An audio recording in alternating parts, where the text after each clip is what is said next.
Le président Bachar al-Assad promulgue 3 décrets relatifs à la lutte contre le terrorisme.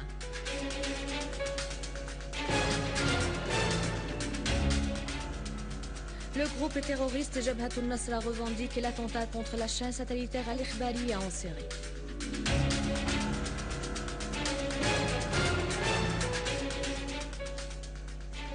Une source officielle à Homs dément les informations concernant une explosion dans la prison centrale de la ville.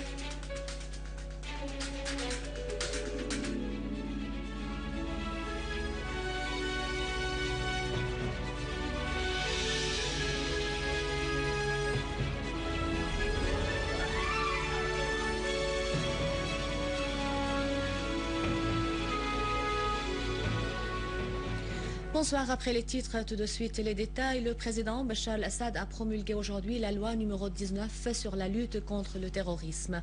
La loi définit l'action terroriste, l'organisation terroriste, le financement du terrorisme et les sanctions imposées à tout acte terroriste ou tout appui apporté aux actes terroristes.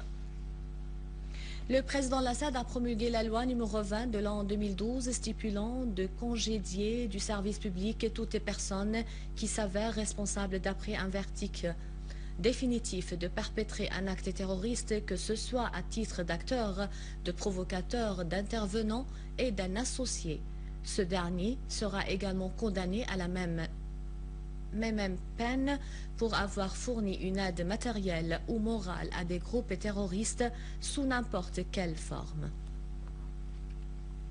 Et le président Bachar al-Assad a promulgué la loi numéro 21 de l'an 2012 stipulant de punir de 10 à 20 ans et d'imposer une amende à toute personne qui a kidnappé par force ou par ruse un individu dans le but de demander une rançon et de la punir par la punition majeure si l'individu en question s'agit d'un mineur âgé de moins de 18 ans.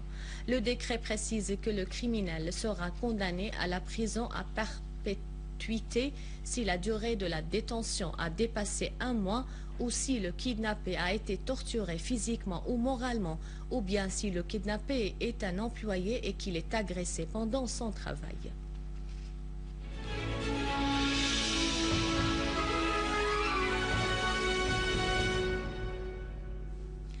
Une source responsable à Homs a démenti les rumeurs concernant un massacre dans la prison centrale de la ville. La source a officiellement démenti les informations selon lesquelles des explosions ont secoué la prison centrale de la ville. Des rumeurs ont également circulé sur la possibilité que des massacres auront lieu dans cette prison. La source a indiqué que la situation est normale et que tous les prisonniers sont en sécurité et reçoivent les visites de leurs parents selon le calendrier fixé d'avance.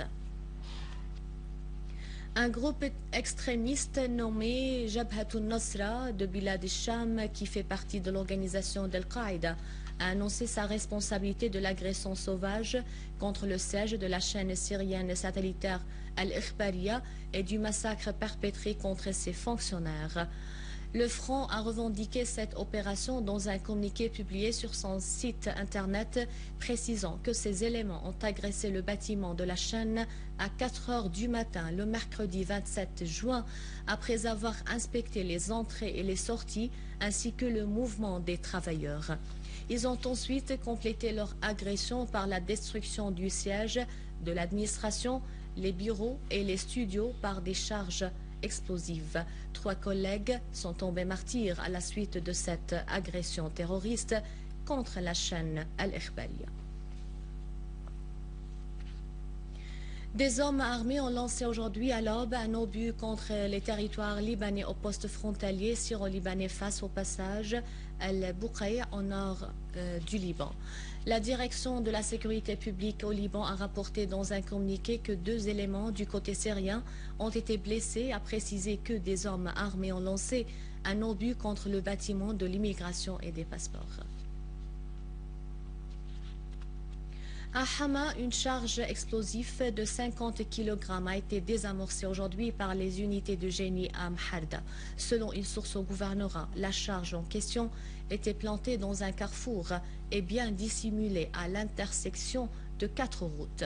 La charge en question était prête pour être actionnée à distance afin de faire le plus grand nombre de victimes.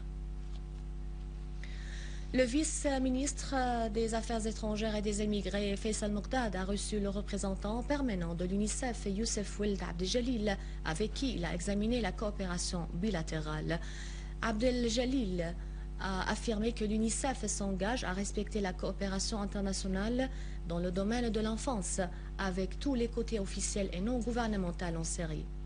Il a fait noter que la Syrie a progressé depuis 4 décennies dans le domaine de la protection de l'enfance et elle est devenue un pays leader dans ce domaine dans toutes les régions du Proche-Orient.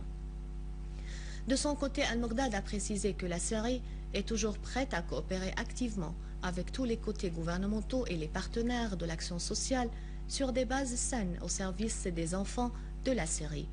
Il a fait remarquer qu'il est urgent d'être très précis sur tout ce qui concerne les informations sur l'enfance, étant donné la situation que traverse la Syrie actuellement.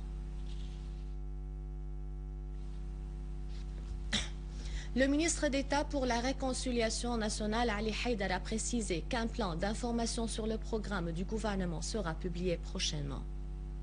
Ce plan aura pour rôle de créer des canaux d'échange interactifs entre le gouvernement et les secteurs populaires pour une meilleure compréhension des principaux problèmes et questions qui intéressent les plus vastes catégories du peuple syrien afin de réaliser la réconciliation nationale. Dans une rencontre qui a regroupé le ministre Haïdar avec les représentants de Hama, il a précisé que ce rassemblement national pour la société civile nécessite la participation de tous les Syriens à la création de l'issue pacifique de la crise que vit actuellement la Syrie. Hama a précisé Haïdar à son actif un patrimoine considérable dans le domaine de la réconciliation nationale.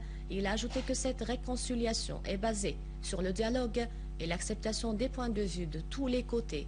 C'est là des fondements pour résoudre la crise syrienne, a-t-il conclu.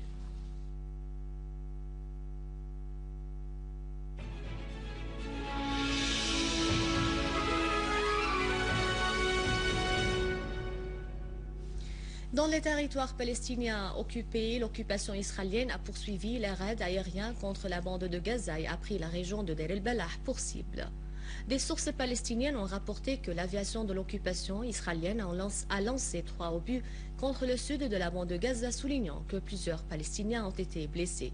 Par ailleurs, et dans une tentative visant à intensifier le blocus depuis plus de 6 ans contre les Palestiniens, les vedettes israéliennes ont à nouveau agressé les bateaux des pêcheurs face aux côtes de Rafah, au sud de la bande, leur empêchant de travailler. Dans le même contexte, les forces de l'occupation ont agressé la zone industrielle à Jénine, en Cisjordanie. En Libye, qui est menacée par le chaos et la division, des milices armées ont saccagé et brûlé les bureaux du siège central du Haut-Commissariat des élections à Benghazi, réclamant plus d'autonomie à la région de l'Est libyen. Les cartes électorales et les registres ont été détruits par quelques 300 miliciens qui scandaient des slogans pour l'indépendance de la région de Benghazi. D'ailleurs, le soi-disant conseil transitif de la préfecture de Berqa à l'Est avait appelé à boycotter les élections du 7 juillet. À la fin de ce journal, je vous en rappelle les principaux titres.